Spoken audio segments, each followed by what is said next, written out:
Hello and welcome to Taco Movie Talks. I am here with Matt, aka War Champ, and we're here to discuss Adam Curtis's two documentaries. The first one being Bitter Lake, and the other one being Hyper Normalization. Matt, I ask you this pretty much every time we do one of these episodes. I'm gonna ask again, how did you find Adam Curtis, the documentarian? Did you find him on Criterion or anything like that? I remember right. I think I just found him through Letterboxd. I think the name of hypernormalization is a very interesting title, and I think when I saw that and I saw the description and I saw it was rated really highly, I was like, okay, I need to take check this guy out. And then I saw his other documentaries as well, and they all had really interesting themes and they seemed to be about history, which I really enjoy. And so, yeah, it was something that piqued my interest big time. I think I had a similar situation to yours. I think I remember seeing hypernormalization on Letterbox as well. But you mentioned, I believe a week ago, that you had started watching and I believe finished watching another Adam Curtis documentary. It's not one that we're going to cover here, but would you like to kind of talk about the title and what it covers, what how it's different from kind of these two, and I guess whether you enjoyed it and would recommend it?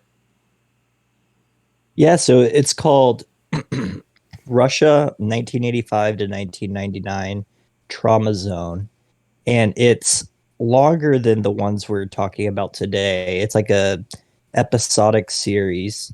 I actually enjoyed it more than both we're talking about today, and I think that might just be because I um, am really interested in like Russian history, Hmm. and how they've like become to where they are now, and that's kind of exactly what it's about. It's about like the fall of Russia from a communist Soviet state and their the attempt at trying democracy and how that also failed. And it was very well done. It's a little different because you don't hear his voiceover like you do in the ones we're talking about today. He just captions them. So it's just like his signature archival footage from the BBC reels that's all put together, and then there's just like subtitles about what's happening or kind of his narration. But I enjoyed it more, because of the topic, but I also kind of liked, like at first you're a little thrown off because there's no voiceover and you have to read all these subtitles, but after a while you kind of get like into it, and it's pretty captivating. I would just say like in these, just like in the ones we're talking about today, he could tell a really good story through really moving uh, footage that is pretty much, I don't want to say never before seen, but most people probably haven't seen the majority of these videos that he puts in his documentaries.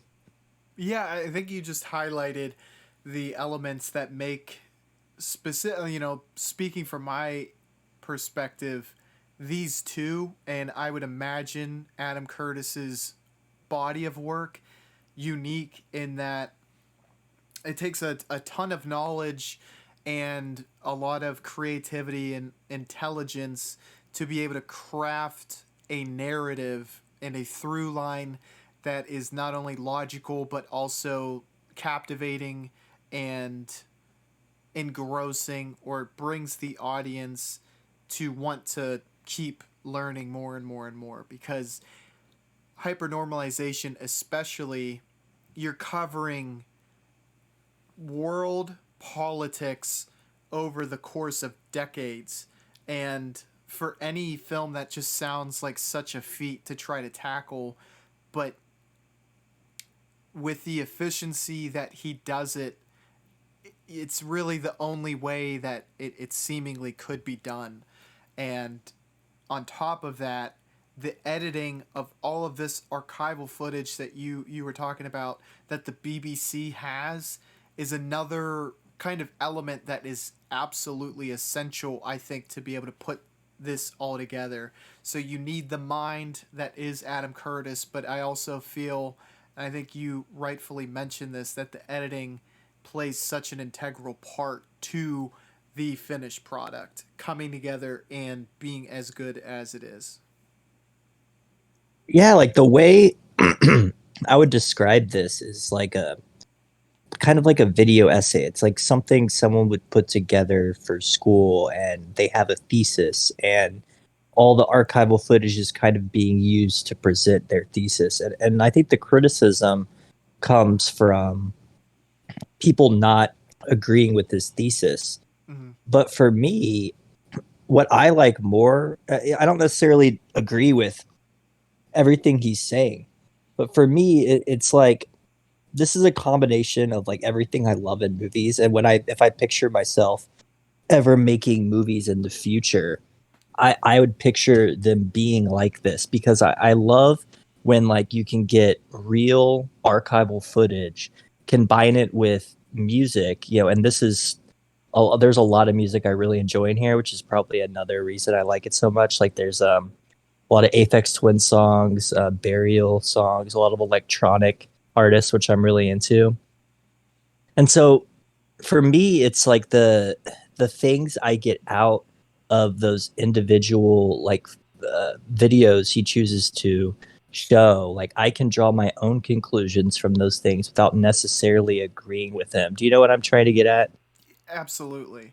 Yes. I completely agree because it opens the course of dialogue. And even if that's just on an individual level, it piques your interest in the subject, which will in turn hopefully make you try to learn more about the subject and then come to your own conclusions. I feel like it's a very good jumping off point for any subject would be to start with Adam Curtis because you'll get a lot of factual information and you'll see his perspective, and then maybe if you innately disagree you can look into it and try to draw your own conclusions. But I always feel starting a discourse or even just putting an idea in someone's head about, oh, I never looked at it this way, is always, it's like planting the seeds of knowledge, I think.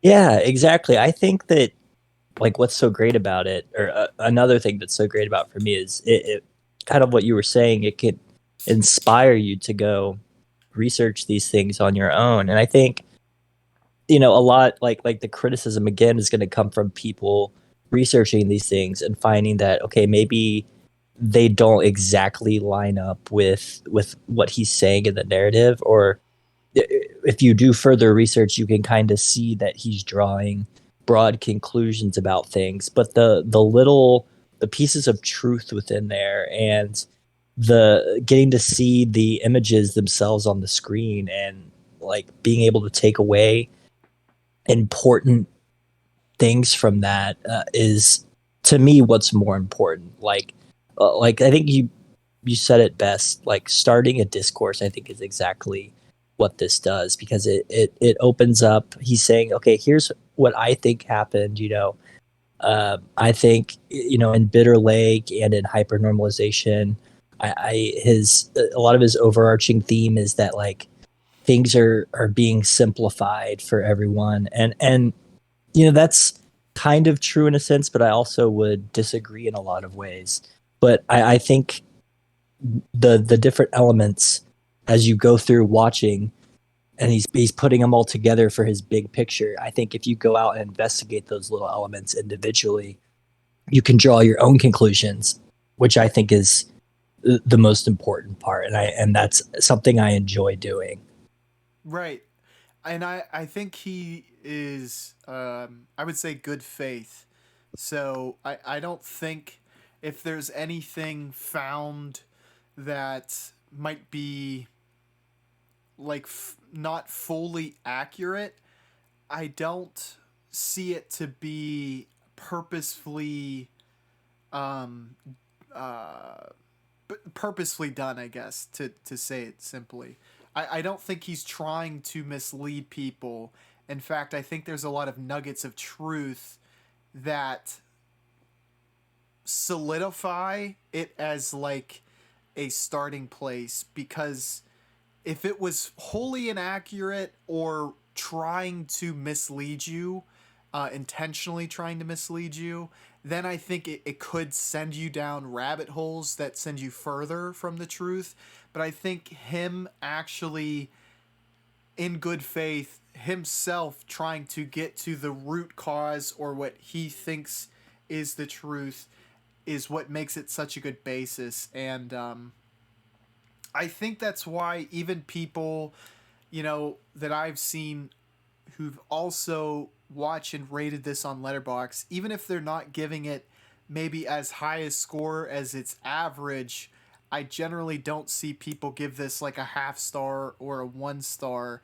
And I do think that is kind of the reason, because even if you disagree and you become upset by something he said about something you have strong feelings about, I do think that in essence, good faith is what is so very much important to someone trying to create documentaries about these broad yet very important subjects.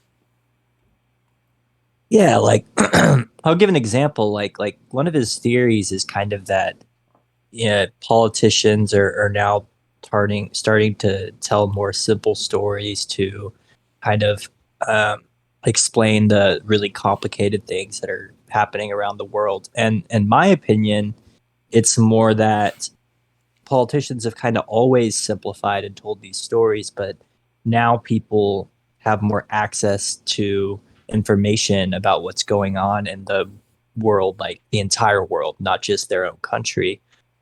And so when people can start seeing the complexities, then the politicians' stories don't really make sense. Like that was just kind of a conclusion I came to on my own after seeing, his thesis.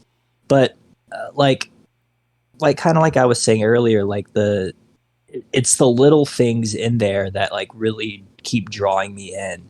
And it's kind of in an entrancement way. Like he the way Mm-hmm. he edits the music and the footage together, it's just so well done. I think that's probably the main reason that I like would give it the rating I did. But like for an example, like one interesting thing that happens in the movie that made me want to go like research it further was when they convinced when you see how they I think it was the US government convinced that guy that UFOs were real in order to hide the US testing different aircraft. I thought that was like little things like that you learn are just really interesting to me. Yeah, I thought that would be like a bigger story, right? But it made so much sense logically. And like another really great example of the footage in the editing, like you said, because I can distinctly remember the shot that was on the screen, and it was a shot of what I think was a stealth bomber kind of moving at an odd angle. And I actually like talked to my girlfriend afterwards, and I was like, you know what, I could totally see how this would look like a UFO, like from this very shot, because it has that, I guess, classic kind of UFO shape. And I was like, if I saw that in the sky and wasn't aware of stealth bombers, I would totally think like this is from out of this world. And it didn't even look like a stealth bomber from that angle, but it was just due to like high speeds and everything like that. But you brought up another like really good point about how politicians have pretty much been trying to simplify their statements, and that it's only in this information era that we fully notice it. I mean, I certainly wasn't alive. You weren't alive either. But I think in classes you learn about the fireside chats, which is, I believe, what FDR would do during the Second World War, that is, just trying to give like simplistic updates to the American people, really with the only thing in mind being to kind of calm the fears of people who were quite frankly just scared of what was happening.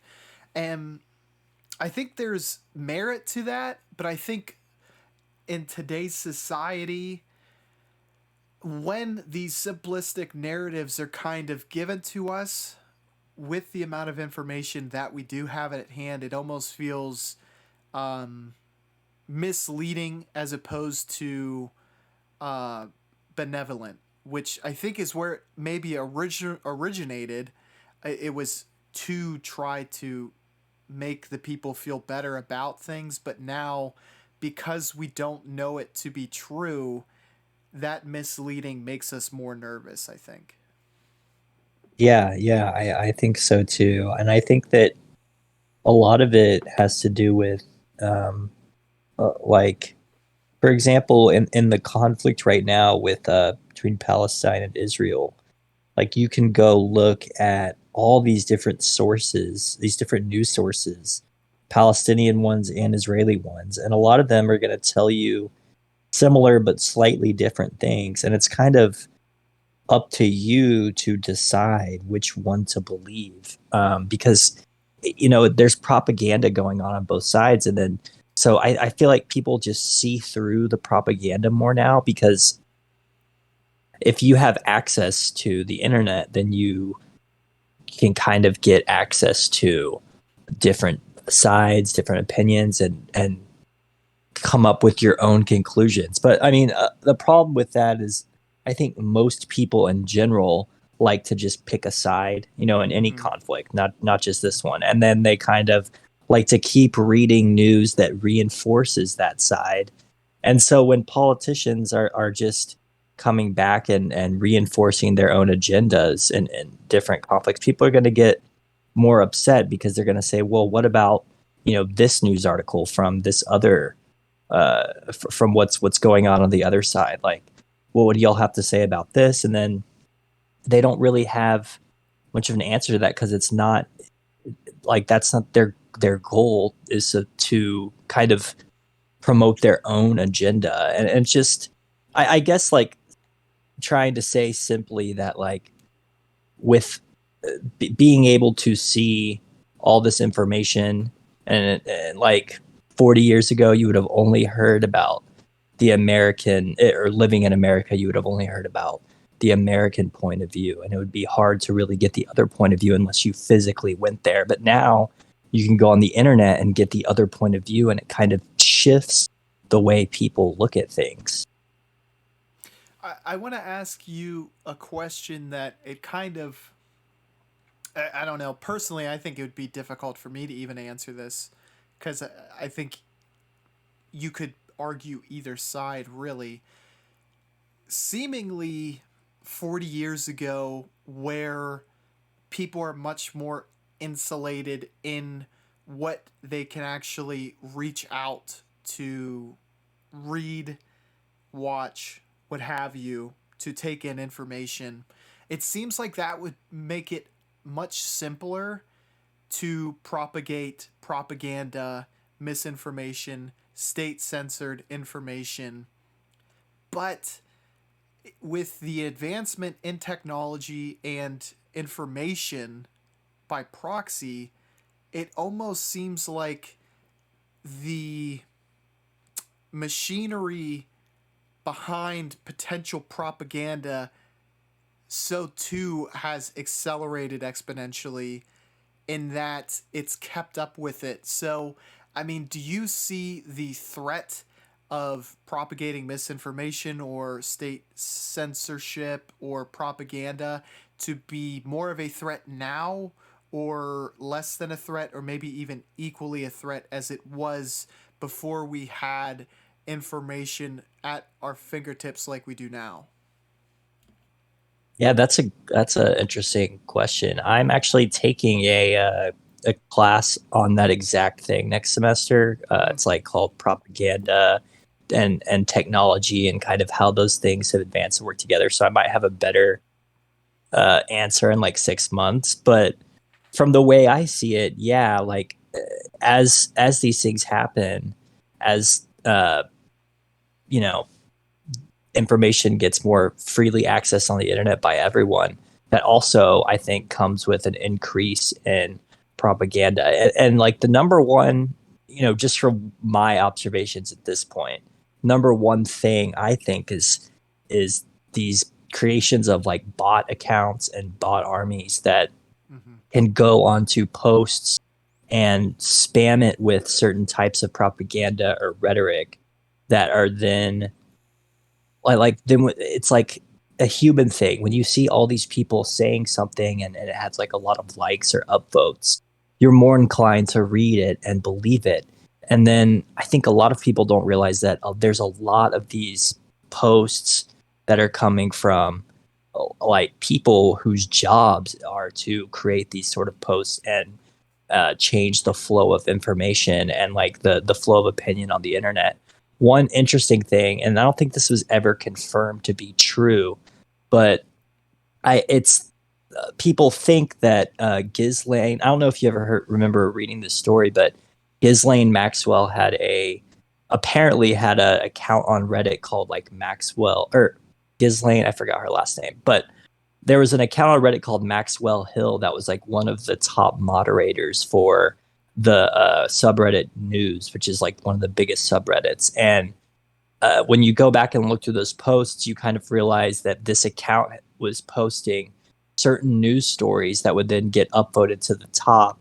That they were actual news stories, but there was a real bias to them. Like I forget which side it favored or what the account was trying to promote. But if you go back and look through the history, you can realize what it's kind of doing here. And I think that's a good example of one way that these powerful people can control the news stories. I do. I remember when, and I can't remember the guy's name, but he was linked to Ghislaine, and I guess you could say, arguably, a lot of people cast doubt on this, but he took his own life while he was in jail. Do you know the guy's name? Epstein? Yeah, Jeffrey Epstein. Right, those two were pretty much like partners, correct? Yeah, they were both. I'm pretty sure the reason she got in trouble is because of what her and him did when they like sex trafficked a bunch of people into that island, and then they raided that island, and he committed suicide in prison, and everyone was saying, "Oh, it wasn't actually suicide." That was a big story. Like I want to say a year or two ago.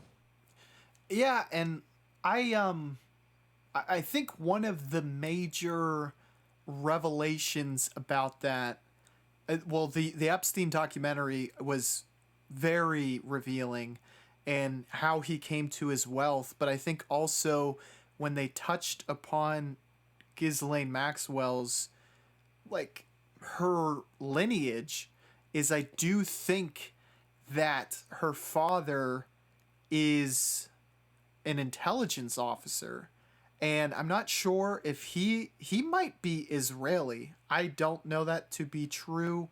I think that's the location. Yes. Yeah, he is. And I think a lot of people have said, I forget what the name of, like, we have the CIA. I think they might call it the Mossad for like Yeah. Israeli intelligence officers, but how the CIA has operated in the past, I mean, they think a lot of very influential periods in time were actually inspired by the CIA. Um, like the hippie movement was thought to be cast and then reeled back in by the CIA. Whether that's true, I haven't done enough research to know that to be the truth. But they think that the entire operation was a blackmail operation to try to get, these very very incriminating documents and pictures of, I mean, look at the list of people who visited Epstein Island. I mean, I think Trump had some connection with Epstein. I think Bill Clinton had connections. I mean, think of how influential you could be on a worldwide scope if you had blackmail on multiple U.S. presidents. I do think it's honestly kind of mind blowing, and it also makes the theory that she could also be propagating misinformation on Reddit to be plausible, quite frankly. Yeah, yeah. I think people, thought she was because of her connection with, like you were saying, her father, who was in the Israeli Secret Intelligence Service. Um, and I think that, sorry, I'm trying to gather my thoughts here. I think that uh, that connection, because, obviously and different things like CIA and different intelligence agencies have an agenda to promote certain propaganda. So when someone like that is her father, people are going to start, and then when it's thought that that's her Reddit account, who's like the moderator of like this huge news subreddit, people are going to make that connection and start to think, okay, this person has been posting and clearly trying to influence the news just like her father did in his job. And so I think that connections like that are often missed, but the thing is, you don't want to go into like too much conspiratorial thinking and start to think, okay, like everything is controlled by like a few people, because I think that's when people start getting too far gone with this stuff. I think you just gotta have a realization that, kind of like Adam Curtis is talking about his documentary, everything may not be exactly how it appears. Like there might be some underworkings of things going on that are trying to influence you in certain ways. And then there's also, countries where that's super obvious that they're doing that because that they basically tell them they are, like China, where it's known that they have like an internet firewall and they can only access certain types of websites. And then other countries like Iran, who literally just have like a state sponsored news, and they aren't really allowed to go look at other news from different countries without risking getting caught and then potentially going to jail. Stuff that's pretty crazy for us to think as Americans, because that kind of thing has never been the case. But these countries are just built off different cultures and they have different values. I'm sure most people in like China, for example, would like to be able to make phone calls and do certain things without fear of being monitored. But it's like so obvious in those countries that when we have different realizations in these countries where you think everyone's it's supposed to be completely free thinking and there's not supposed to be like you're supposed to it's supposed to be obvious when it's super influenced by like the state or by powerful people, and then when people come to find out, oh, they were actually influencing us just like in a hidden way this whole time, that's going to get people upset, and then people are going to start questioning things, and then you go down the whole conspiracy route again. Yeah, I really like the point that you brought up in that, falling down a conspiratorial path can oftentimes be detrimental and or also in and of itself misleading, because if that in your mind the conspiracy is plausible, then I think it's very important to keep an open mind that maybe that is also the conspiracy is being fed to you as well for other propagated reasons. Like maybe foreign intelligence is trying to push this conspiracy so that you distrust your government more. I find that to be equally as plausible as our government trying to pull the wool over our eyes. And I think at the end of the day, what is most critical is critical thinking, but and this is a very broad, and I don't think there's a real answer to this, but I just want to let you have the floor to kind of express your mindset. What do you think is most important for consumers of just general information, as far as, I guess, keeping an open mind and having a critical thinking mindset when trying to take in all of this information, because it can be very overwhelming at times? Yeah, I have a couple things. This is a question I actually would love to answer. So my opinion, and it's just from what I've seen different people do. Number one thing, at least right now, is don't just look at like TikToks and straight up believe everything on there. Mm-hmm. Um, but so an example I want to give before I tell my opinion. So like a week or two ago, um, it was being reported on all the news, and it was like a big story that Israel had bombed this hospital in Gaza and killed like thousands of people. And then the next day, and this was being reported by, all the big trustworthy news story like CNN, Fox, NBC, all of them. And then it was like not even a day later that they came out and said, okay, no, this was actually a misfired rocket from Palestine that landed on the hospital. And there was like 10 people killed. It wasn't thousands. So then you go to the source of where that was released and you realize it was like Hamas who was releasing that, obviously trying to gain sympathy for the Palestinians. And then you realize that, like, okay, all these huge news media outlets just basically restated what the initial Hamas uh, news people said themselves. So like they didn't even know if this was true at all. They were just reporting what had already been reported. So to get to my opinion, I think that what you really need to do is you have to do your own independent research on these things. Like you need to look at several different sources, see what all of them are saying, and then like by looking at all of them, you can kind of come up with your own conclusion yourself and think, okay, is this like what source is this coming from? I think that might be the most important thing. What are they saying? And let me go look at a couple of other news sites too and see what they're saying. And then you have to think, okay, do I really trust that source? Is it being corroborated by all these different people?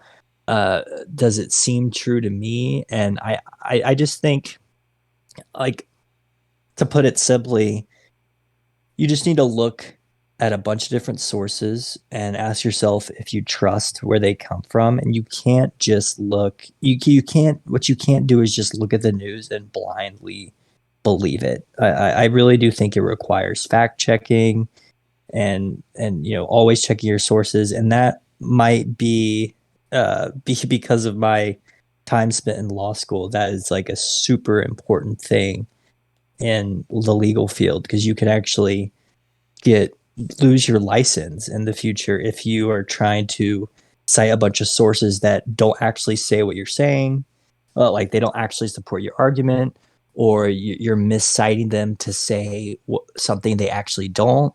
So checking your sources and making sure they're saying or they're supporting the theory or opinion you're giving, I think is the most important thing.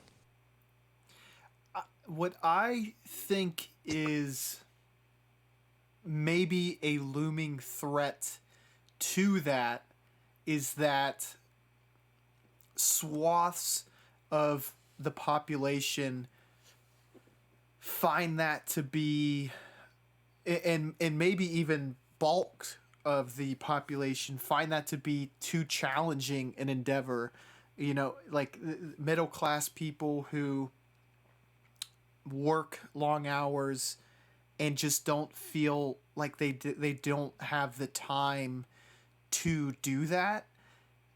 I think the scariest thing is how do you combat that? People who, you know, weren't privy to post high school education, who are like familiar with checking sources and knowing the credibility of their sources. I feel like it's very easy for, and I know I'm generalizing, but I do feel like a majority of people could fall into a class that feel like they either don't have the time to be invested in, current politics, or just want to be fed information. And I do think that is why, I guess, skewed perspectives is so prevalent today. What do you think on Yeah, that? yeah, no, I agree with that 100%. I think that, and I'm not even someone myself that's very into, like, I don't watch the news on TV very often. I'll just be browsing on my computer and I'll see different things. And I'm also like not very into politics. I don't really have a side or a Democrat versus Republican that I like more. But yeah, like you see it in politics too. Like people will choose who to vote for based off their personality and have nothing to do with their policies or what they actually want to put into place. People like I don't research that stuff. Like it's only people that are really into politics that research those kinds of things. And some people would say like, oh, it's your political duty or your duty for your country to vote and to really research the issues thoroughly. But I think you're right when like most people don't really have time for that. And like it's just it's stupid to think that when people work all week, that on the weekends and in their free time, they're going to spend that time digging into the news and checking their sources. Like, no, people want to go have fun and be entertained in their free time. Like, that's Mm. just not realistic. So, in that case, I, I like personally, I don't know what the answer would be to fix that problem because I think the only way you can really uh, know what you're know that the news is accurate is by fact checking, which it's just too time consuming and people don't want to do that for fun. People want to do fun things. And to me, that's not even fun for me. That's just when I'm source checking and fact checking for different legal things, like I'm doing it because it's part of my assignment, not because I'm having fun doing it.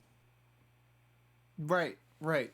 It's, you have flexed that muscle as far as, and I think that's a muscle a lot of people don't have or have rarely had the opportunity to use. Source checking is definitely, I think, something very a limited amount of people have had experience with, and even in writing college papers myself, it was percentage wise, a small percentage of what I actually did in academia. So I don't think a lot of people would maybe even really understand how to do that. I don't know, maybe you remember this, Matt, but I remember like freshman year of college where they have to say, look, Wikipedia is really good for like base level information, but this is not something that you cite. You don't cite Wikipedia for X paper, right? It's like, and there's academic sources that will be required for like higher level classes too. So like they have to kind of take you from baby steps to like walking in that time, and you have to think how many people have had that experience, right? I mean, not everyone's going to go to college, and you just that's not something that is a part of their you know background.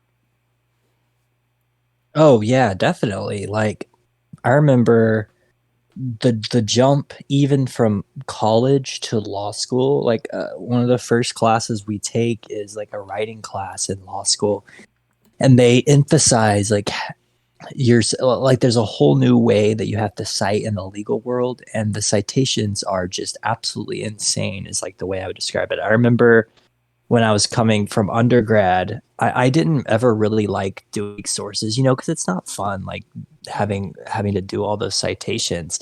And then I remember just like thinking how like it takes so long when you're writing like a legal paper to make sure your sources are right, to like go parse through them like really carefully, make sure they're saying exactly what you say they're saying, make sure they really do support your argument.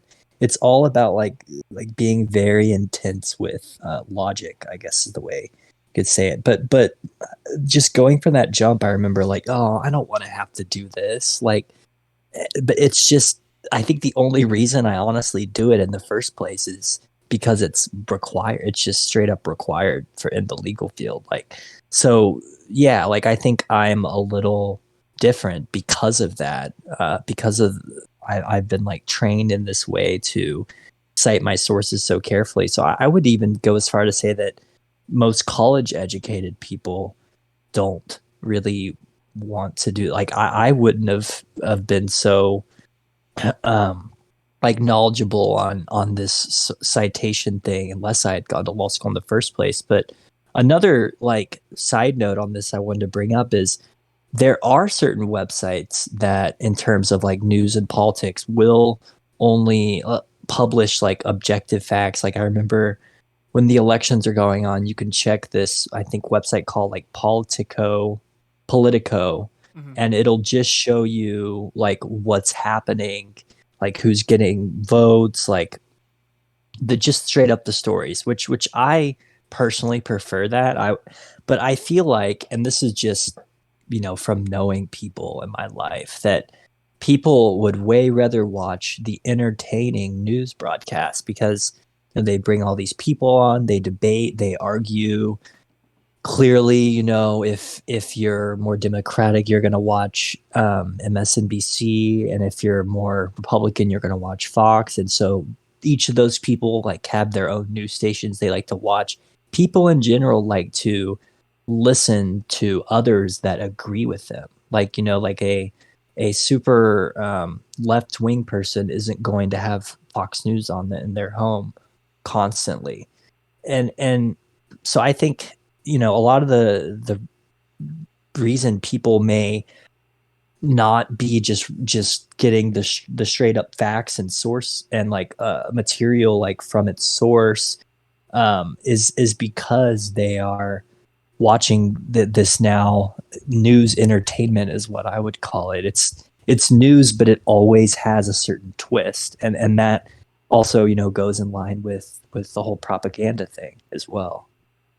Yeah, you bring up a really interesting jumping off point for me, and I think you'll resonate with this as well because this is a little bit the way I feel, and I feel like probably our generation is going in that I find MSNBC, Fox News to be very much more geared towards the baby boomers and Gen Xers. And I would say there's definitely millennials who are watching that, and maybe even Gen Z, I think, is the newest generation out there.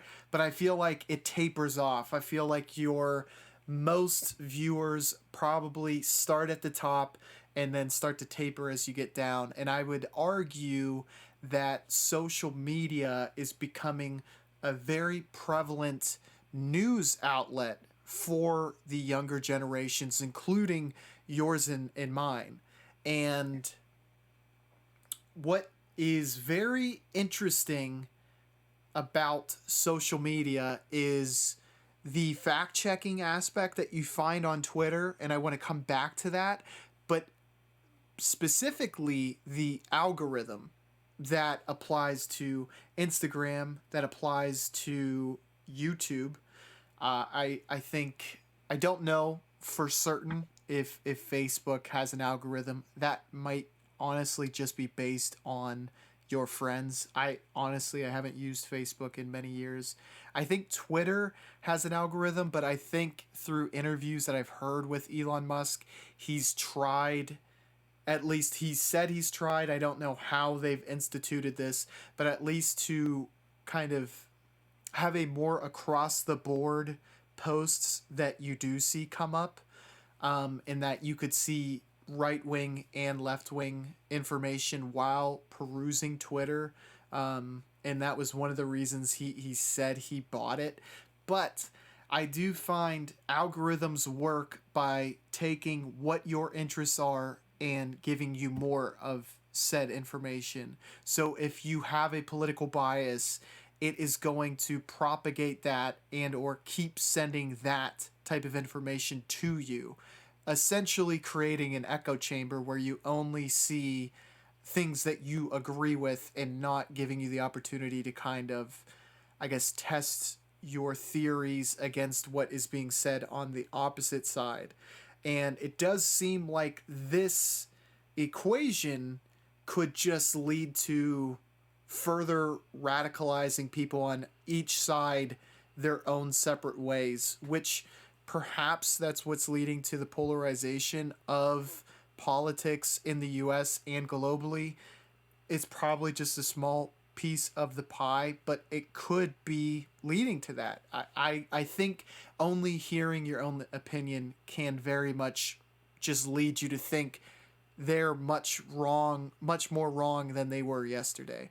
But the final piece, because I know I'm kind of going on a huge tangent here, is with the fact checking that I think you see on Instagram. I think when it comes to like particular posts, especially during the pandemic, there was posts if anything was related to COVID or the vaccine, it would pretty much say, "Are you sure you want to view this material?" On Twitter, I don't know if you've noticed this, Matt, but there will be little boxes under tweets if the information in the original tweet is, I guess, debated and or thought to be wrong.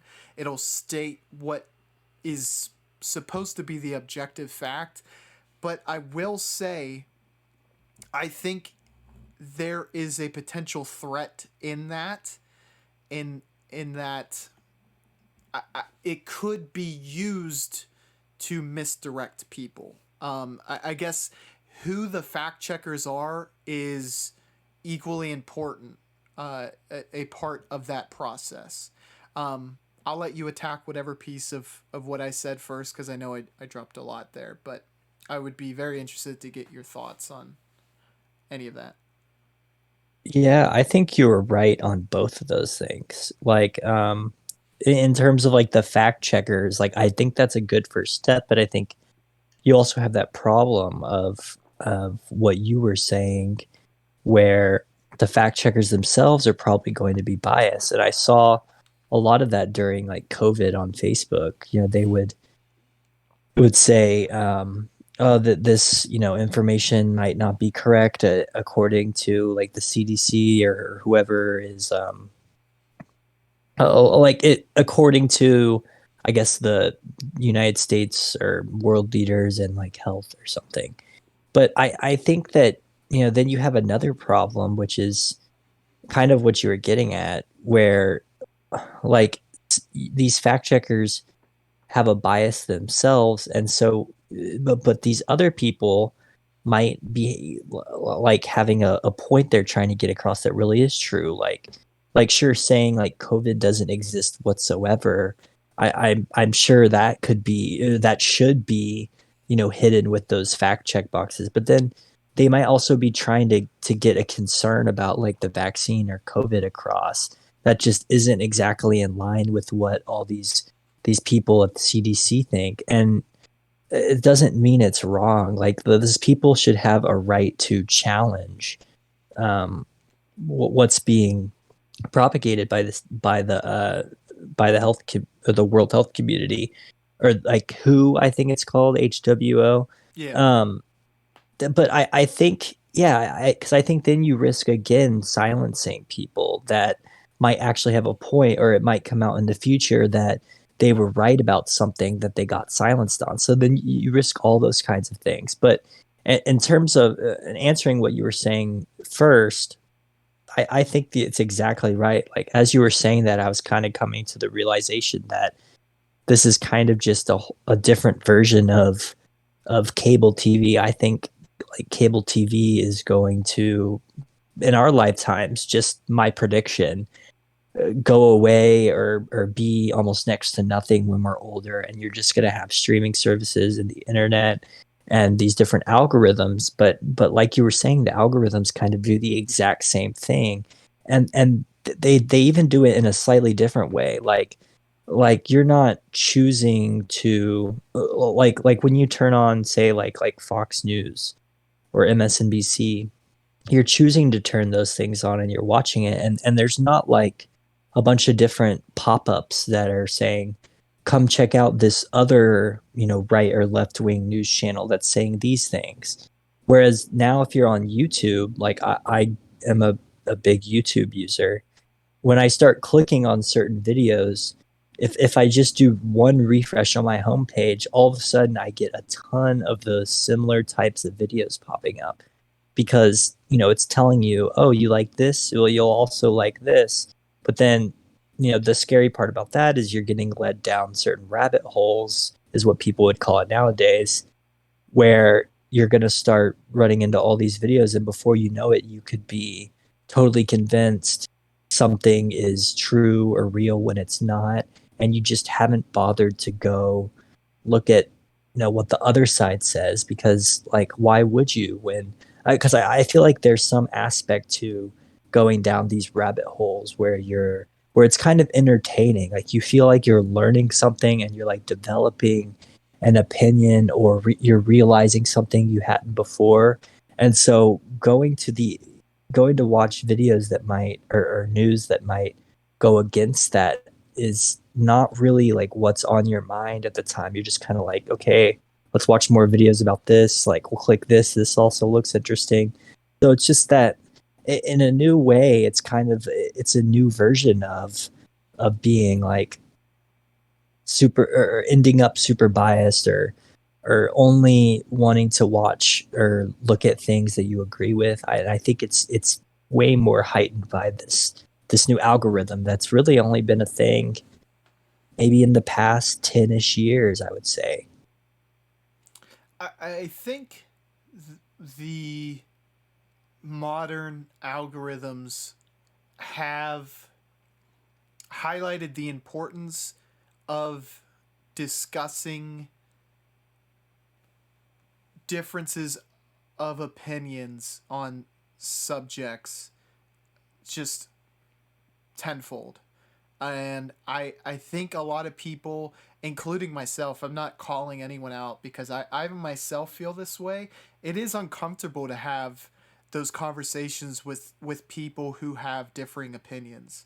And, there's always the threat, not the threat, but there's a lot more likely chance that it becomes a heated argument when you're disagreeing with someone than when you speak with someone who agrees with you. But I do think it is very much important because and I don't know this to be true, but I feel like it was much more common before everything was so just compartmentalized the way the internet has kind of become, for people to have those discussions, whether it be at the dinner table or what have you.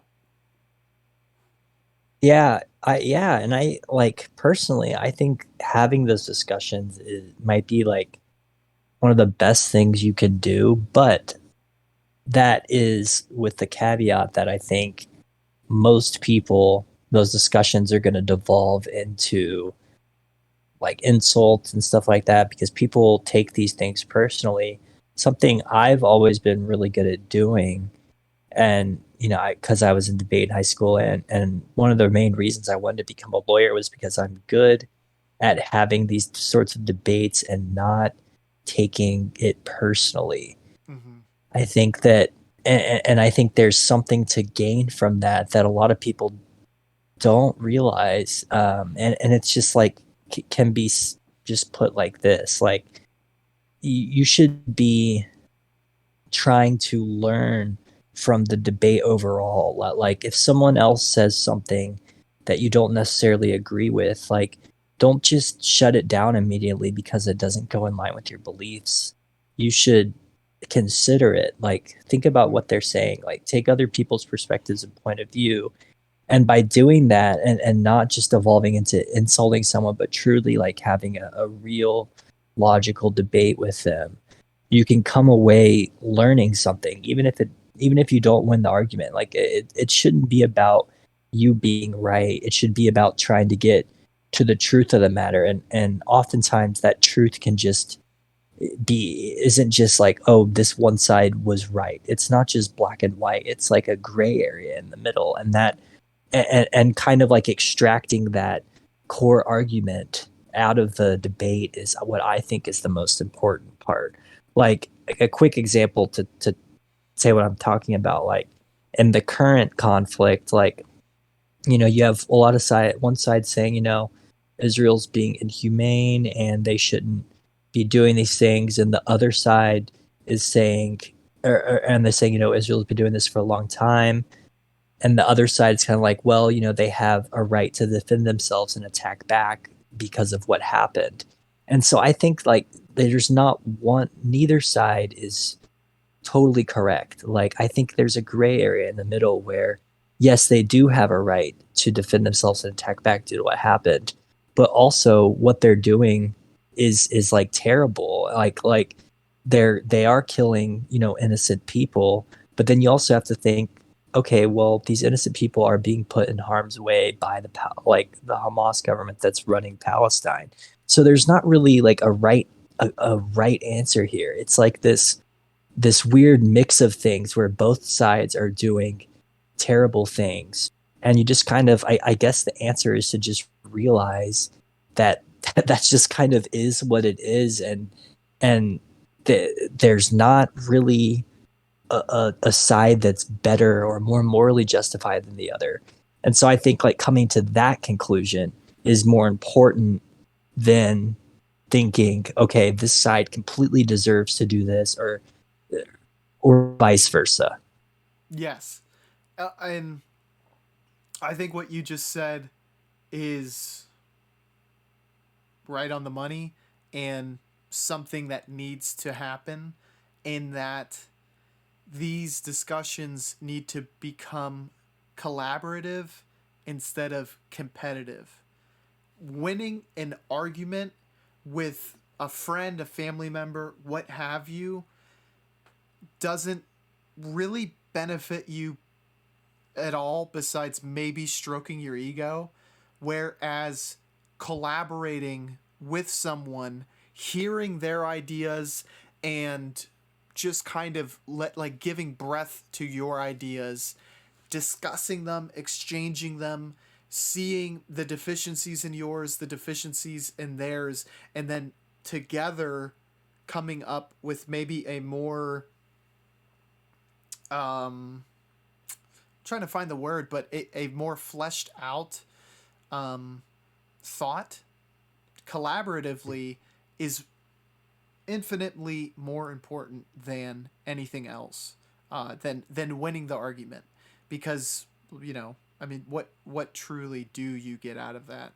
And I think when it comes to conflicts like this, especially where each side has a flag, it's very easy to just be a flag bearer and I support side A, I hate side B, and vice versa. It's just not, like you said, I couldn't have put it any better than you did. It is infinitely more complicated than one side is correct. And I think that is another very important piece of critical thinking, where if there is two sides to a debate and in your mind side A is completely correct, you should become introspective and try to look for the deficiencies in that stance. Which is actually, I think you could probably give more breadth to this, but I think that's an important part of debate, which was, something that you said allowed you to depersonalize yourself from the stance that you're taking. Is that you want to look at where are the attack points for the point that I'm trying to get across. And in doing so, you might actually find a more middle of the road standpoint, because you might notice a glaring flaw in whatever thought you thought to be 100% correct previously. Yeah, exactly. I think that the right answer is something like that people don't like there's not really a lot of like pride in taking the stance that I think is right, which is that these like a lot of times these debates, not just the conflict I was discussing, but in a lot of these situations, like the right answer is just that these things are so um, intricate and complex that there is no right answer. Kind of like you were saying, like one side, like yes, you can make the argument that side A is better than side B, but that doesn't necessarily mean it's right, because then someone else on the other side, can point out these different flaws in what you were saying.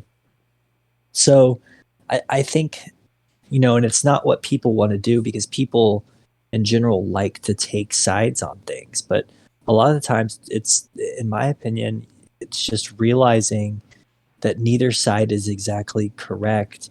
And it's realizing that these like little things are not one way. They're not so one sided. It's a little bit of both. Absolutely.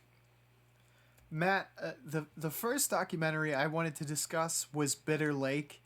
And this documentary is about Afghanistan and how it kind of interweaved globally, um, stemming all the way back post World War II, the U.S. intervention to try to modernize Afghanistan, and then how more recent political wars and whatnot have kind of come to fruition.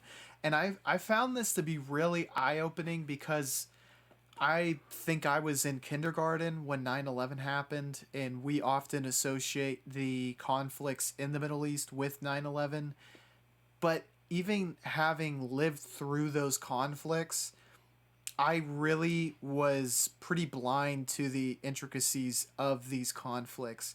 Was this documentary very eye opening to you as well, as far as kind of the background mechanisms going on during that time period? Had you had kind of a lot of research done prior to watching Bitter Lake, or what were your overall thoughts on this documentary? Oh yeah, I think that's the reason I liked this documentary so much, was specifically because I didn't really know much about, like the history of the Middle East or Afghanistan in particular. And I obviously, if you want to get a fuller picture, you got to do more research than this documentary, which I'm just going to say I have not. So like all my opinions are not necessarily right. Like I realize that just taking this documentary as like the only source, kind of like we were talking about before, is not necessarily going to lead me to like a correct answer. But yeah, like, well, like just for example, how like one of the things I found the most fascinating, like that I took away, I think, after my first watch of this documentary, was how Afghanistan was trying to build dams similar to President, I don't remember which president it was. Is Maybe it? Roosevelt Yeah. in like the 50s, and they ended up, built like growing all these poppy plants, which turned into a huge heroin trade. Like those little like things from the documentary are super interesting to me. Or also the fact that like Russia was trying to take Afghanistan. Like that's something I maybe had heard in passing before, but I didn't really realize like the extent of what they did and how it really like destabilized this country. Just so many fascinating things that even if you don't necessarily like believe his overall thesis, which is very similar to hypernormalization, I feel like it's kind of they kind of lead to the same conclusion, like the same broad one. It's like the little stories within that I'm like, wow, like that really happened. Like those kinds of things fascinate me, and like they make it a top documentary for me. I agree, and you brought up another really good point in that hypernormalization and Bitter Lake, they kind of bleed together in my mind because hypernormalization opens the door for a lot of facets of what was going on in the Middle East, and Bitter Lake gives you a more defined scope specific to Afghanistan, but also touches upon other Middle Eastern countries. So it's like hypernormalization was a really good entry point, and Bitter Lake gives you a little bit more information. So both of these went really well together, and I just found all these little tidbits, like you said, the poppy trade, and also how the U.S. was brought in as part of a modernization plan for Afghanistan, but how it wasn't necessarily culturally, but religiously. I think the Prince of Saudi Arabia said, look, we will sign off on this modernization deal, but you can't try to influence the religion of the people who live here. And I think that plants the seed for the thesis that Adam Curtis tries to explore throughout the entirety of the film, in that the religion becomes the backbone that leads to conflicts down the road. Because it is a sect of Islam that is very, very conservative, that does it's almost counterintuitive to what we would consider to be technological revolution and whatnot. It kind of rejects those advancements and almost creates a wedge between Western civilization and the Muslims in Afghanistan. And it paints a very clear picture. Obviously, that's my condensed version of Adam Curtis's condensed version, so it's very, very distilled to its simplest elements. But it made it bite sized enough for me to actually take it in and understand it better than I did previously. Yeah, it's like these, just once again, like just my opinion here coming from the documentary, but it's as if these countries are like in a huge conflict with themselves too. Like there's so much internal conflict where I'm just trying to relate it to myself. I'm thinking, what if there was a huge sect, or what if you took all the conservative Christians in America, and instead of being, normally peaceful people like they are, they were extremely violent. Like there would be this huge internal struggle in America, because well, like they obviously hold a lot of political power. Like it would be like if the Republican Party was very, very violent and was bombing and executing people in public, but that was all justified because Republicans and Democrats, like the whole country, believed in the same religion. Like let's just assume that everyone was very Christian, and which is not the case at all. But in Afghanistan, that is how it is. They're pretty much all Muslim. Like of course, there's some people from other religions, but they're pretty much all Muslim. And then there's just like the difference between the extremists and the non-extremists. But they just, I in my mind, it has to just be something that's been passed down for generations. Like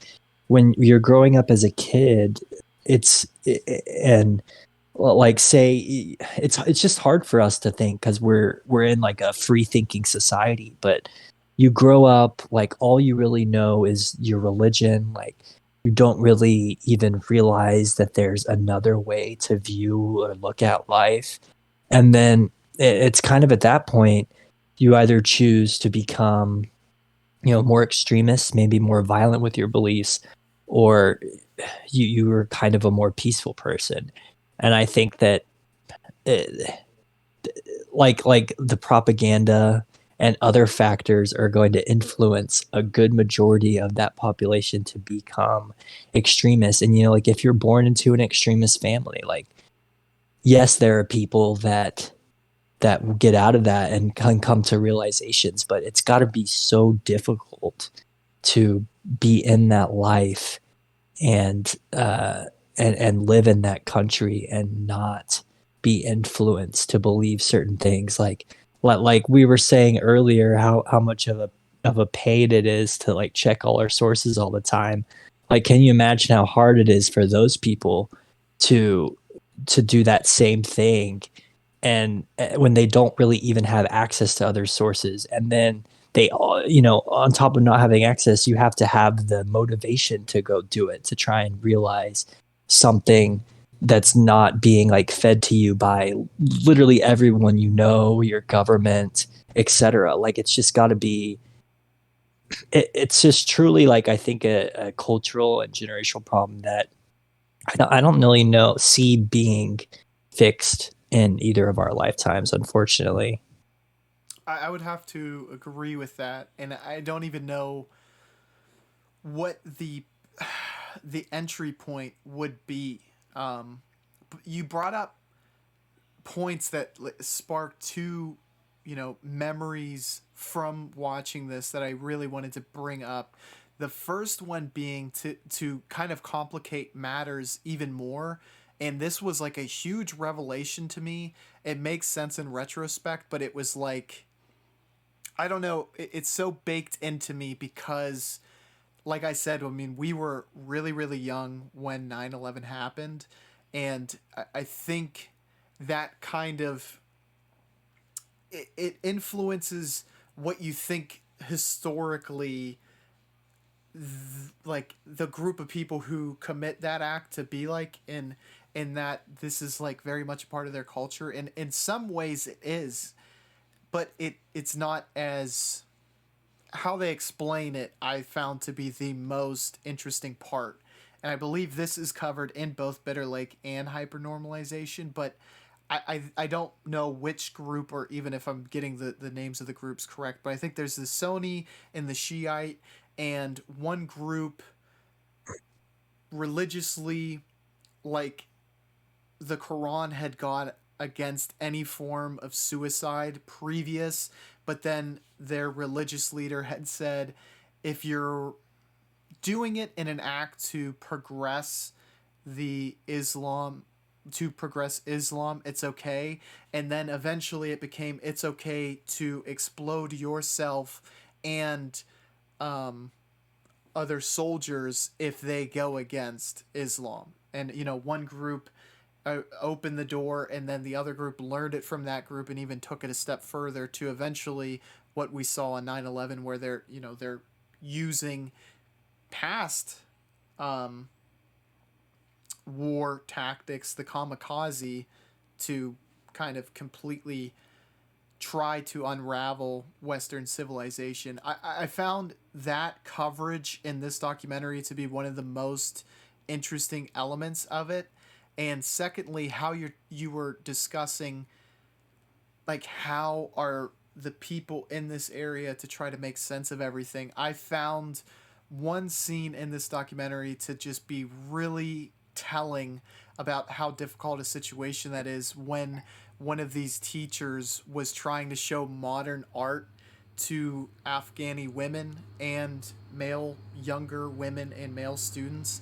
And I, I was like, how, like, I just don't know how this is going to connect to them. It would be like, I think there's an old story about you live your entire life in a cave seeing things through shadows, and then after 20 years of living like this, you're released and allowed to go outside the cave and see the real world for what it is. How would you even make sense of this new world?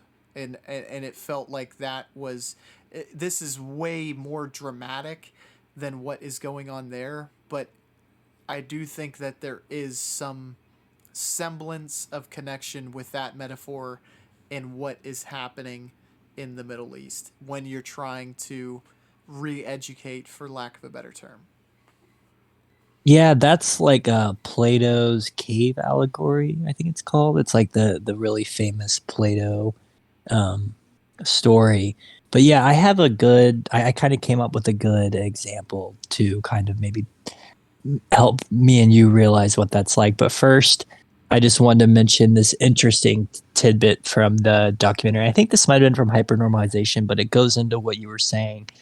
Is when Israel took, I think in the 80s, Hamas fighters to the top of a mountain and just left them there. And then that's where they learned about suicide bombing. And then Mm. that's when they started this, you know, using these tactics against Western nations. But like the way I was gonna put it is just like picture, you know, so we grew up in America. We believe, you know, America's a great country to live in, and we have all these values that we believe. Like, imagine if this other country that was more powerful than us came in and just trying to instill communism. And, you know, that was kind of like the Red Scare, but say they were like it wasn't just like subvertly, like they were coming in full force, like with their military and tried to impose a communist society, like kind of we went in and tried to establish a democratic society over there. Like, well, what happened, and I think similar things would happen here, is there, you know, pretty much the whole country probably didn't really like being, you know, enforced by a military to totally destroy their previous values, like you were saying, that all they really know, like they grew up in this cave and this is what they learned was right. And now you have this outside force coming in and saying, oh no, you need to do it this way instead. Well, you know, if that happened in America, like think of all the people that would start becoming extremists themselves, you know, start doing whatever they could to try and take out this like outside force coming in and trying to like change their values. Like people don't like that. There would be I'm sure there would be extremist movement that would gain a lot of traction because, you know, people are going to say, well, you know, they can't change, like they shouldn't be changing like the way I do these things. And oh, I now that we're in a communist society, I can no longer make as much money as I want, for example. People are going to get really, really upset when their established way of life is like trying to be controlled by these people from across the globe that they've never met and that they don't really care about. So, yeah, I think that like what, like the way they developed into a more violent, using more violent means to try and preserve their religion and their way of life. I think that's like a natural reaction that almost any human on Earth would do if they had this outside force come in and try to say, "Oh no, like your previous way of life is wrong. You need to do things this way now." I agree, and I think the analogy that you used does it helps it sink in as to how we would feel about it, and I think it's compounded by the fact when you hear, I believe it was a British soldier's perspective as to what happened in one of the Afghani villages where there was the kind of police and villagers, and both sides tried to play these British forces against their enemies. So they would say that side is Al Qaeda, and eventually just were encircled by sides that were now trying to kill them because they had conflicts with them in the past. If any foreign force came to America and started killing your loved ones, you would very quickly, no matter what your political beliefs or what have you, would view them as the enemy and would probably rightfully try to expel them from your land. I think that connects to Americans on a very deep level. It's unfortunate that that's what that became, because I think in not having these clearly defined enemies, we ended up making enemies down the line and kind of propagating these deep hatreds against us for trying to do something that we thought to be right. Yeah, exactly. I think if you see all your loved ones dying, whoever's doing that to you, like it's just easy enough to say that you are going to be wanting to destroy or kill the forces that are doing that to the people you know and love. I mean, I think it's just as simple as that. That's a global human feeling, so as we and Russia, which is a bigger topic in Bitter Lake, because Russia was trying to do this exact same thing that we did after 9/11 in Afghanistan in the 80s. When you do that, I mean, people aren't, clearly they're not going to like that. And if you bomb a family of 5 people and one survives, well, now you have a new uh, person who is likely maybe even willing to kill themselves because, what do they even have to live for anymore? They might be willing to kill themselves and blow themselves up just to get back at you. It devolves into this really like simplistic like fight where you did this bad thing to us, now we're coming back after you, and it's just that. And what we were talking about, the current Palestinian Israel conflict, I think is the exact same thing. It's just like history repeating itself over and over. I want to ask you, in your opinion, do you think that the harm done on behalf of having Russian insurgencies and American boots on the soil, British boots on the soil, do you think that this has done irreparable damage that really can't be undone in the Middle East? And what I mean by that is that we have kind of set a ball in motion that is hatred towards the Western world that really has too much momentum to stop at this point. Yeah, and in my mind, like it's a horrible conclusion to come to, but and he think it like almost all of history, like there was so much genocide, like there was so much. We need to take all of these people and kill every single one of them, and I kind of come to this realization that I think that's because these people realized that like if they didn't do that, then this cycle was just going to continue. And Mm. that's obviously not the answer. Genocide is clearly not the answer, but I just think that back then when it was easier to do things, when you had this tit for tat conflict like we've been talking about, and there wasn't, this global community, there wasn't the United Nations like keeping an eye on what you're doing, people would just way more quickly come to these conclusions to just wipe them all out. Because if you don't, then the kids that saw their entire family die are going to grow up and they're going to want vengeance. Like like in my opinion, I think Israel, if there was no UN, like there was no global internet news, I think they at this point would have easily just gone in and tried to wipe them all out. Because if they don't, they continue to pose a threat. Like you continue to create new terrorists, um, or what do you deem terror? You continue to create new people that like hate you. So yeah, I just don't. I do think this is just going to continue on, especially in the Middle East, because now there's been like such a long like probably 50 to 80 years now. Like I don't know the exact numbers, a period of time where these generations of people have seen Western and Russian people come in and attack them. And so when you're growing up, you're going to learn from your parents, don't trust, Westerners. Right. Yeah. I really I completely agree with what you said about genocide, where it seems like the only final conclusion. Um, and like you said, obviously, is not the way to go. It's maybe the most horrific thing that could happen, but it if you're perpetuating a fight. It's much like gang warfare, where your best Yeah. friend gets shot, so you then shoot them who has a best friend who, and it's self perpetuating.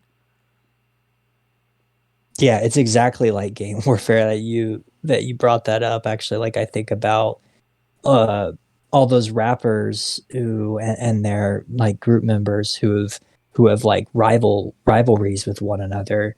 And when one person in their gang gets killed, they just go and kill the other one. It's the same thing. And it seems like um, it only leads to, I mean, both sides inevitably are going to diminish their own resources, and by that, people, weaponry, what have you, until there's nothing left. So it almost becomes a zero sum game, so that genocide does seem like a reasonable conclusion, especially, in this realm of conflict where roles are seemingly going out the door.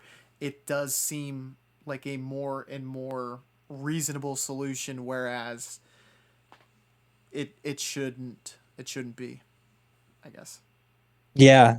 Yeah, no, I mean it's like it's just bad because like in my mind like that's the only way I guess the only other solution you could really come up with is, oh, we need to like take all these people and like re-educate them to believe different things, but that doesn't work like when they've seen their whole community killed in front of their eyes. Like it's just a problem that, I think, well, like bringing it back to what we were talking about before it's going to be debated between people that believe one side is more righteous than the other, but really the answer is that it's just one of those complex intricate things that it's a problem that can't really be solved. I really enjoyed Bitter Lake, Matt. I gave it a 4 out of 5, and I'll kind of, because there are slight differences between Bitter Lake and hypernormalization, I'll kind of touch more upon those in the wrap up of hypernormalization. But the I did there was certain elements of hypernormalization which I kind of used in justifying my rating of that, but I'll let you give your rating of Bitter Lake and any overarching thoughts that you want to let there be known before we move on to hypernormalization. Yeah, this one I gave a 4.5 out of 5. To me, when I watched them both kind of back to back, they really did blend together. It felt like Bitter Lake was kind of a extension of hypernormalization's more like overall theme. Mm-hmm. But to me, like what I enjoyed so much about this is just simply learning about Afghanistan and about that whole conflict with the Russians, and then um, and whatnot, and like the development of the opium trade and all that. Lots of just really, I think my main uh, the reason I like this movie so much is just I took away little stories like that I'll never forget. And yeah, like I love learning about interesting things like that. And when it's paired with really, really moving footage that on its own is going to captivate, like the footage itself without the excuse me dialogue even is going to like captivate me. Like it's just everything I want in a documentary, honestly.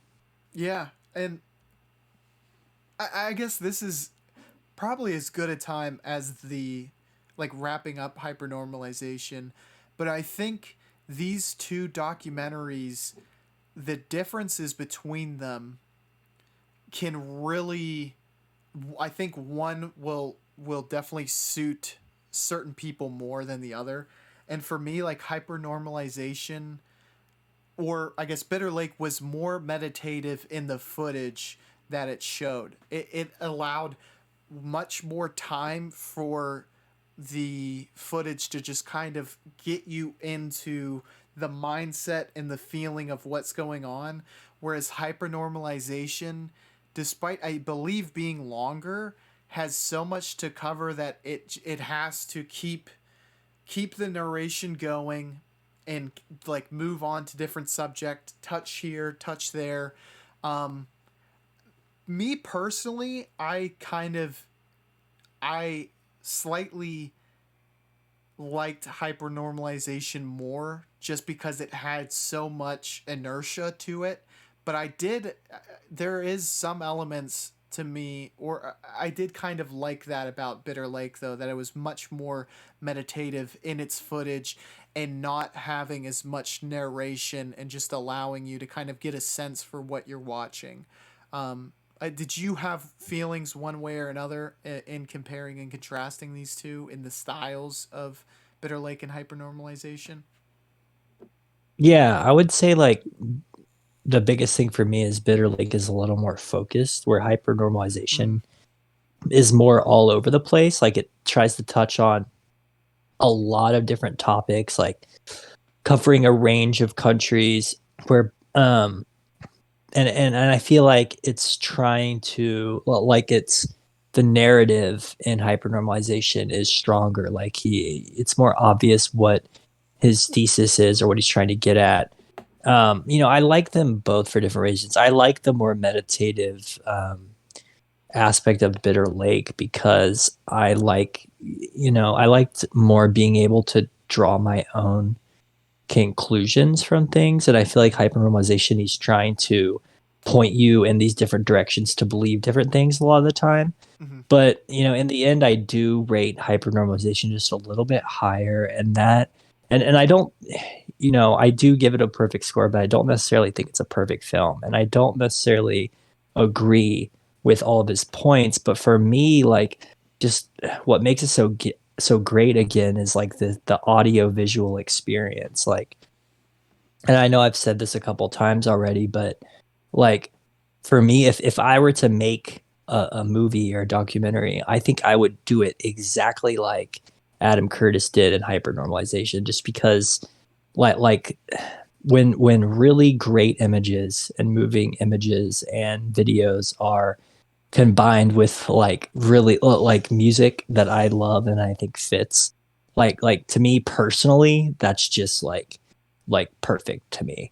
Um, like in my mind, like I would picture, like if I had access to all this footage, I would picture myself making something similar, and that's like a reason that it's such a favorite of mine. Yeah, I like I liked your explanation of it, and I think you actually brought up like another reason why I slightly prefer hypernormalization is, despite its lack of focus, this documentary just seems just so ambitious in what it seeks to do. Did you kind of get that feeling too? And I was so impressed with all the breadth and how broad topics it was attempting to touch upon, and seemingly did, fairly well, despite not having the time to really dive deep into each and every one of them. Yeah, I agree with that. I think it is really ambitious. Like he's trying to get across this really like broad message. But for me, it's really about the way he does it. Mm-hmm. Like the fact that I can just like become entranced with a simple documentary, with exclusively archival footage and uh, music paired together. Like to me, that just means that like the footage he chose and when he put it on the screen, like a lot of that stuff, when he cued the music in, when he like how the narration flows with the way the images change on the screen and when the music starts and stops, like you can tell like it's all working together to get his message across. But aside from the message, like I think it just all works together so well on its own. Like you could take his narration out, in my opinion, and I would still really really enjoy it just because the way it kind of all flows together and that flow can like make me think, oh, like I didn't realize that. Like that's super interesting. Like let me go look into that myself a little more. And I think going to your point, the way the audio visual experience all flows so well together, it almost creates a mesmerizing experience, which I think you're taking. I don't know if I would necessarily consider it dry information, but having just so much information thrown at you could become, you could easily find yourself in a situation where it just becomes like it feels like you're in a lecture. But the perfect timing and combination of music, as you stated, his narration, which almost becomes hypnotic, and these really interesting visuals. Really the best way I could describe it would be a hypnotic experience almost. Yeah, yeah. And like I was just thinking if you took the opposite, like if you didn't have the hypnotic audio visual and you just had his message, like if the audio visual aspect were really bad, I feel like his whole message would come across as completely unbelievable. Mm-hmm. Do you know what I mean? Like it's Yeah. the fact that it can hypnotize you like that that also makes you more drawn into the message itself. So it's like that. Uh, to me, the audiovisual experience just so much is just like so much greater and kind of engulfs the message for me. And it's very unique as far as what I've seen from documentaries. It has a style all its own, and it's similar to other documentaries, but because of the rhythm that these films creates, the meditative, like slower moving and allowing you to engross yourself in Bitter Lake, and this just hyper speed kind of information hitting you all at once with sound element, narration and then music elements to just continuously keep you entranced in it. It does create a wholly unique experience as far as what I've seen in documentaries. I would pose the question to you. I mean, have you ever experienced anything quite like Adam Curtis has been able to present in Hypernormalization or Bitter Lake? Honestly, like no, like the closest thing I can think is like they're not really music videos, but sometimes on YouTube they'll take a song and they'll pair some really cool visuals with the song, like Mm, maybe from a movie or cartoon or also like real footage. But I mean, that's obviously not even close to a documentary. But like in terms of documentaries and films, I haven't really seen anything like it. It's so unique to me that it just makes me want to watch more of Adam Curtis's documentaries because I know I'm gonna get another one of those really cool audiovisual experiences that I haven't really found anywhere else. yeah, and I think in that it is a documentary, I think is what makes it all the more impressive, because obviously there's so many styles and genres outside of documentaries.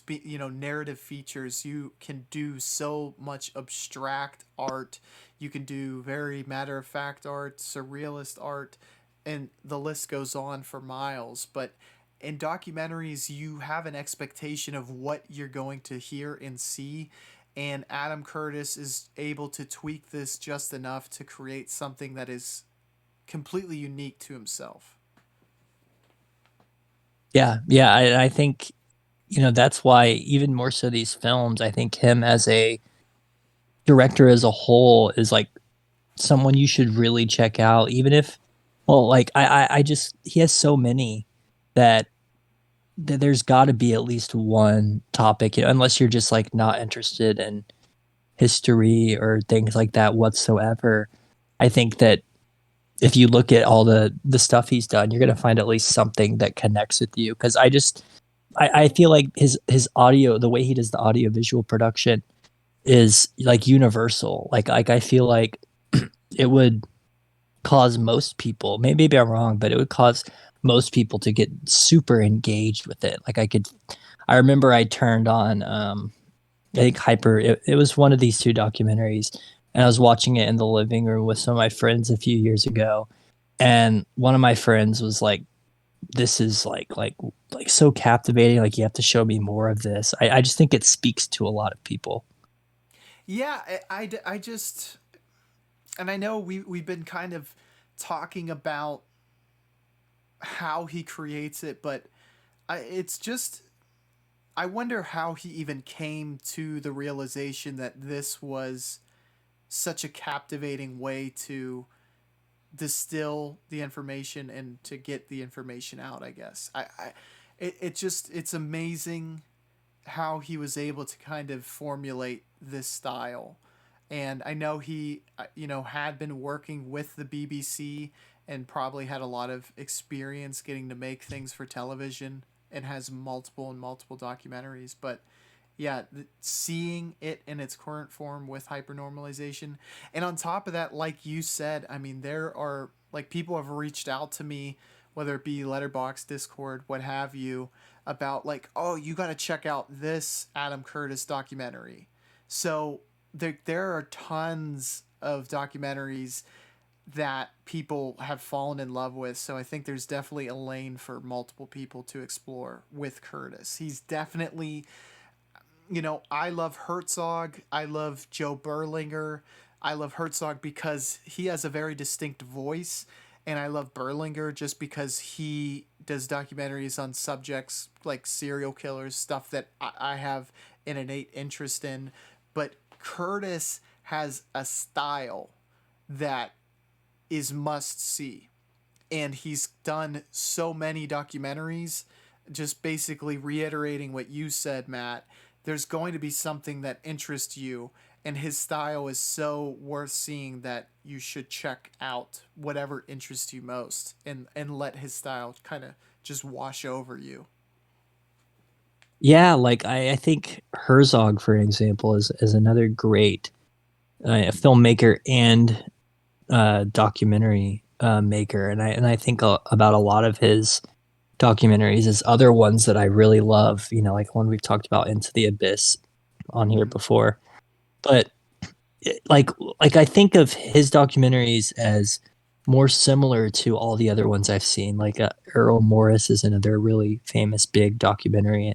I don't know if they're called documentarians, but nonetheless, when you like compare most like documentary filmmakers together, they kind of are all like similar. Like they do different things, like with the camera and with the, especially with Herzog, with the way he asks questions to people and what he chooses to film.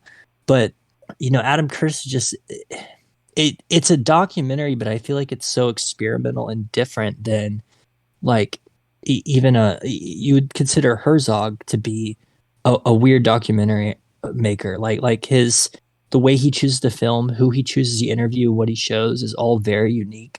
But I feel like Adam Curtis is just in an entire different field, like not necessarily better or worse. It's just very different, considering the fact that he's not going out and interviewing anyone.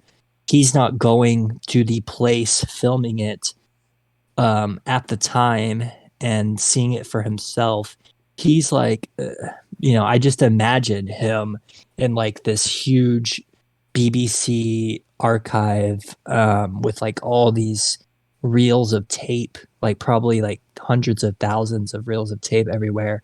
And he's just kind of going through, picking and choosing himself, okay, watching them.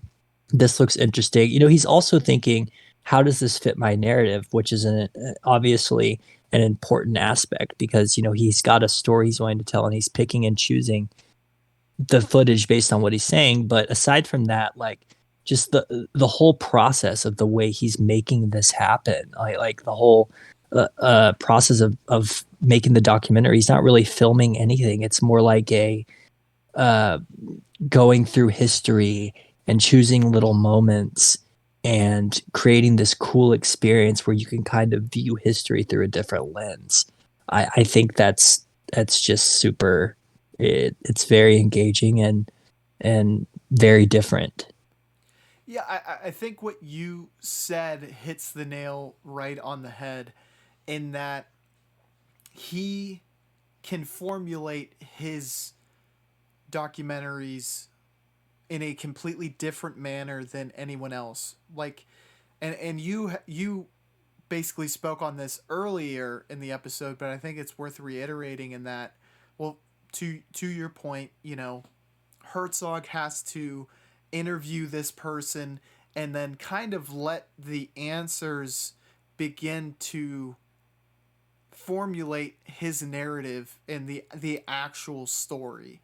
You know, it'll be something that is interesting to him, but if the interviews kind of go counter to that, I think they have to kind of roll with the new direction of this. Whereas Adam Curtis has at his disposal, as you were saying earlier, all of this footage. So he can formulate his narrative based on his research, his readings, what have you, and then mountains of footage to be able to kind of piece together what he wants. So everything can kind of fit in this groove and it can become much more streamlined in this way.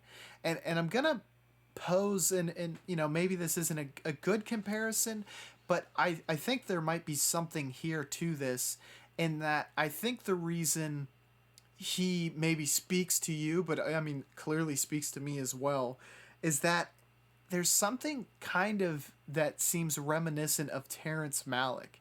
And I'm going to use, I think, the film that he is filming now as a really good example of this. And I believe I heard reports that Malick expects to film 2,400 meters of footage for this new film that he's working on. And the story can be wildly different from what maybe was the original vision. Um, and for example, like Thin Red Line, I believe one of the actors thought he was going to be the main character of the story, and in the edit, like a ton of his scenes were edited out of the final version. And I think something like that it ties into what Adam Curtis is able to do because he has all of this footage and maybe it paints a picture that looks this way, but he's able to kind of utilize it to push the narrative that he came in to with. I don't know if any of that really made sense to you. Let me know if it did. Oh, and the final point was that you said it's very experimental in what he's able to do, but he's able to present it in a way to where it's more readily available to audience members than what you would expect from experimental film. So when you watch narrative features that are very experimental, it can be easier to lose the plot watching, but in this documentary way, his experiments do come across in that you feel like you're able to kind of understand what's going on still, which is I think very critical when making a documentary. Yeah, I think so. Like two different uh, connections I would make between Malik and Curtis. I think that's a good. By the way, I think it's a really interesting comparison. I hadn't actually thought of that uh, at all until you just mentioned it. But well, the first thing is I think they both are. They seem to like to make stuff about really big picture things. Like Mm-hmm. Thin Red Line is, you know, just kind of about war itself and like humanity and war. And then, you know, this hypernormalization is just about kind of like the development of he's trying to talk about, like the development of all of society across the whole globe and like the past like 30, 40 year, 50 years, which is something that's like a really, really hard, challenging task. Like getting that a theme about that across is extremely difficult. But then I think the second thing is kind of what I came up with in my mind of why they might feel so similar to us is because I've read about Malik spending way more time in the editing room than filming. And what I've read is that he films a lot of stuff, and then he takes all that footage and basically edits it the way he wants. And I think that's why that actor, I think it was Sean Penn in The Thin Red Line, was thought to be the lead. And I think after Malik saw all the footage in the editing room, he kind of thought, okay, no, the movie needs to go more towards this direction, which means getting, taking all these scenes that we probably never saw that Sean Penn was in out of the film. And so I think what both of Curtis and Malik are doing is spending a lot of time in the editing room. They obviously both have a lot of footage to use and pick from.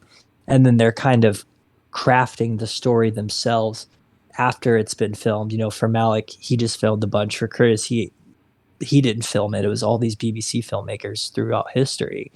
And so they just kind of maybe like craft the story in the editing room using footage and music and whatnot.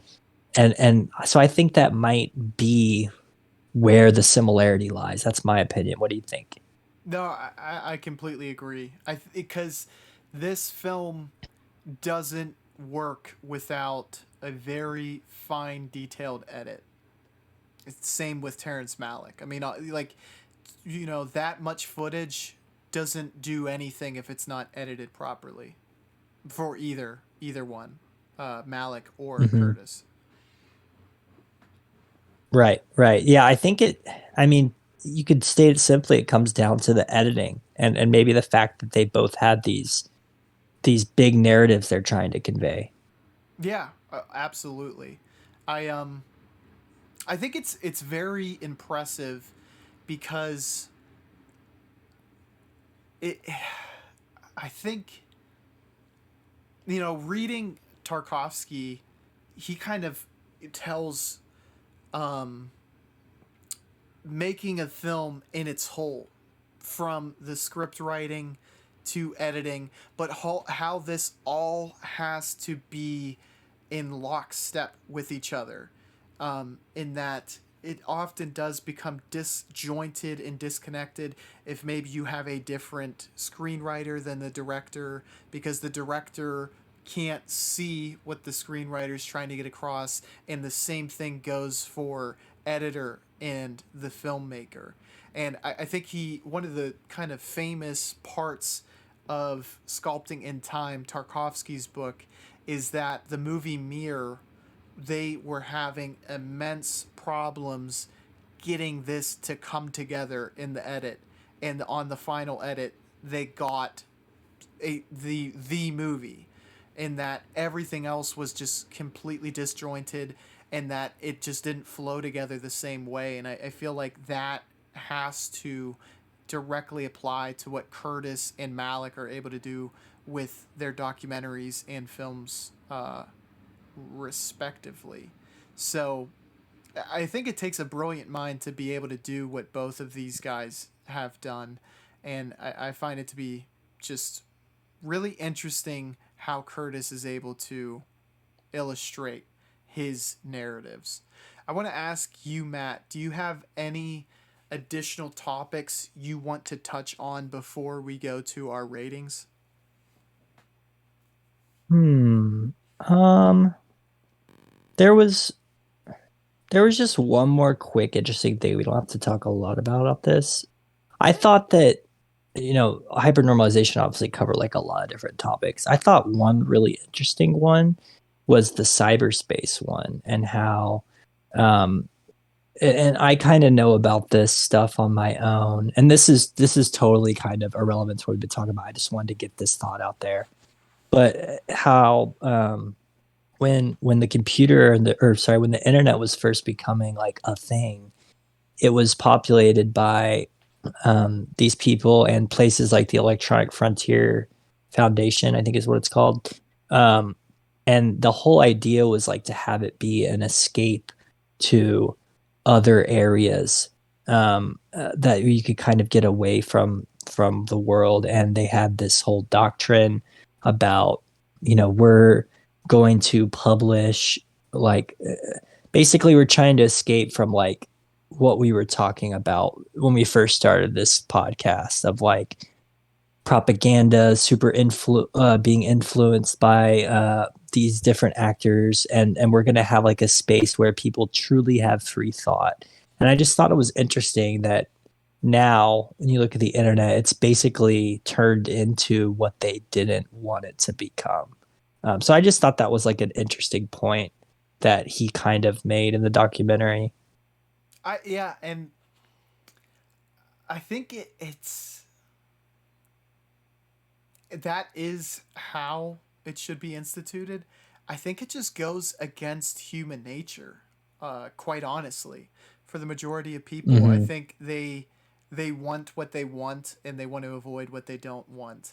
And they want to see that they're right and they want to talk to people who think that they're also right. They want to see only their interests and never see anything that is disinteresting to them.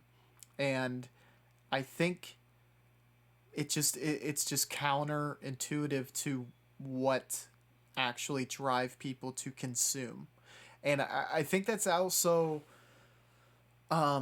I think this film actually one of the quotes came from this documentary was interestingly that angry people click more and that Mm-hmm. both news, cable news, and the internet are kind of driven by trying to get these emotions out of people because they will then click more, can sell more ads, and it's just all it all comes down to money, and they want people to spend more times on their sites, what have you, and that's why I think we don't have a news channel that isn't um, basically entirely motivated by money. Because I think like when Walter Cronkite was a news anchor, was he not PBS, which I think is a publicly funded news station? I don't know that to be true. I think that is true though. And today we have Fox News, which has to sell commercial space. So it has to be entertainment. It's almost political theater as opposed to news. And that has peripheralated or it has impacted online just as much, if not more. So I think it's just the resources just completely outmanned what that initial team could withstand. Yeah, yeah, I think so. I think we've just seen it turn into a like an extension of just I guess you could say capitalism or trying to do things for profit because now people know the internet is incredibly profitable. But for a rating and everything, I gave this a 5 out of 5. Obviously, I realize its flaws. Um, it's not a perfect movie, but like it just has to be a 5 out of 5 for me because it's one of my favorites. I do think it's interesting that it's kind of ironic how um, he's talking about the oversimplification of stuff, whereas I think the documentary itself is also an oversimplification, but it has to be because it's only what like around 3 hours. Like to cover literally everything would take a very long time, and I don't even think that's a task that's possible. But yeah, this is one of my favorites. I highly recommend both of these to anyone who has an interest in history, like foreign policy, politics. I think it's all it's awesome. One of my favorite documentaries. Yeah, I this is one of my favorite documentaries as well. I gave it a 4.5 out of 5, so it's still like masterpiece territory. And again, one of my favorite documentaries. And I like filmmakers and documentarians. You don't make masterpieces by accident. There's innate skill or learned skill, talent, and brilliance that has to go into making something that is a masterpiece. And I think Curtis clearly has that, and hypernormalization is a great example of it. And I think also going to Matt's point, where you were talking about you saw another one of his documentaries and liked it even more, I would find that to probably be the case if people were to dive deep into his works. And to kind of couple that with the discussion we had earlier, he covers so many topics that there's going to be something that connects with you in one way or another. So, completely endorse what you said, and I would say it as well. Check out Adam Curtis. Matt, thank you for joining me on today's episode. This was a very, very fun uh, conversation and another great recommendation from you to check out these two films. Yeah, thanks for having me. I really enjoyed talking about this. I'm glad you enjoyed it because I know I recommended these. But yeah, it's been fun. Thank you all. Thanks for checking it out. Be sure to look at Matt's Letterbox channel if you want some more recommendations like these two. He is War Champ on Letterbox. Also, like the video, comment your thoughts down below on these two documentaries, and subscribe to the channel. And we will catch you on the flippity floop. Bye, y'all.